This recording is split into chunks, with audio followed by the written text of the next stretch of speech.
وہ ایسی ہی تو تھی، وہ ایسی ہی تو تھی، ایک وقت میں بہت کچھ، خیال رکھنے والی بھی اور لاپرواہ بھی، سیانی بھی بہت اور بے وقوف بھی۔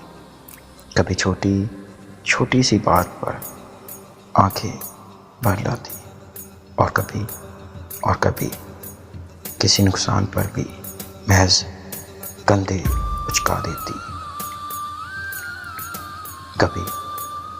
کبھی بے حد خوش، کبھی بے وجہ اداس، کبھی کسی اجنبی کی مدد کو تیار تو کبھی اپنوں سے بھی بیزار۔ اور کوئی پوچھتا کہ تم حقیقت میں کیا ہو، تو دھیمی سی مسکراہٹ لبوں پہ آ کر رک سا جاتی اور بہت پرسکون سا جواب ملتا، میں خود کو بہت زیادہ نہیں جانتی۔ اور پوچھنے والا مزید الجھ جاتا، ایسی ہی تو تھی وہ جو خود کو بالکل نہیں جانتی تھی۔